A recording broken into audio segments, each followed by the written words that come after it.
Okay, good afternoon and welcome to Iyun. Today we're doing Masechah Shabbos, Parak Yud Ches, Mishnah is based in Gimel. I want to talk about Mishnah Gimel over here. It says, "Emi Yaldin es behema b'Yom Tov, avam Masadin. Yaldin es Yishuv Shabbos. According to Makom Machalin as Shabbos." For some reason, the Mishnah, even though we're in Masechah Shabbos, says you can't help an animal give birth on Yom Tov. What about Shabbos? And then it says on Shabbos you could help a human lady give birth to a child on Shabbos. An animal you can't. However, when the animal gives birth, you could catch the animal; it doesn't fall to the ground. So, why are you not allowed to coax or help an animal give birth? Now, anyone who's been around animals, I was mentioned in the regular share, I was by the cows, a cow farm about a couple minute drive from here, and when I was there last time, my parents, there was one cow that actually, a female cow, gave birth to two cows, double, twins at the same time, and there was no one there to help her. She just did it herself.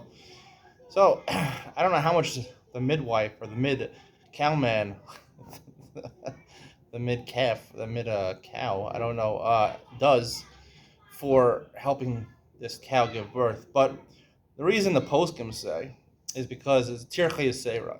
It's excessive. It's hard. Anyone who's had a wife give birth, it's not so easy. Something that can take a long time for between the time when the labor starts to the child's actually born. Could be more than 24 hours sometimes. Sometimes it could be very quick. So it could be a lot of time, and it's a lot of work to be a midwife and to be someone for an animal, I guess, also could take a long time. So on Yom Tov, you're not allowed to do it for an animal. What about Shabbos? So the answer is Shabbos, obviously you're not allowed to do it. Even Yom Tov, was a chiddush. Even Yom Tov, you're not allowed to do it for an animal. Because again, on Yom Tov, even though, right, there's no pikuach nefesh when it comes to animals, right? They're sar ba'alei chayim, right? But technically, saving the life of an animal is not something which is a mitzvah in the Torah. You don't have to save the life of an animal. An animal dies, it's dying. I don't know if that's called sar ba'alei chayim, to save the animal's life. You can't inflict pain on an animal. But if the animal has pain by itself, I don't know if you're allowed to. If that's a mitzvah of sar ba'alei chayim to cause the animal not to be in pain. And certainly on Yom Tov and Shabbos, you're not do malacha and tirchei yisera, right?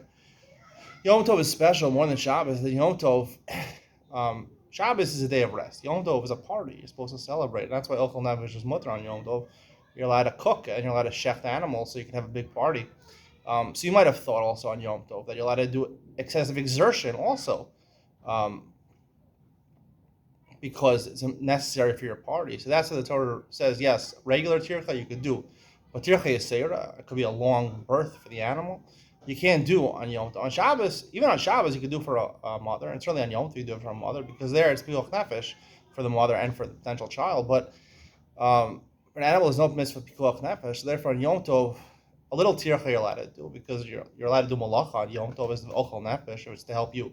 You're allowed to cook food, you're allowed to shecht an animal so you can have food on Yom Tov. But an excessive tircha you're not allowed to do, and helping the animal give birth over a long period of time is an excessive tircha. It takes away from your ability to celebrate on Yom Tov, your time, your effort. And therefore, we're going to learn Maseches Beitza that the Rabbanan Aser, even though tircha is generally mutter, on Yom Tov, a little bit of tircha, a lot of tircha is Aser. The Gemara calls it tircha yisera. That's a little bit of introduction to Maseches Beitza. We'll get to in a couple of months. Hope you enjoyed today's share. See you in the next one.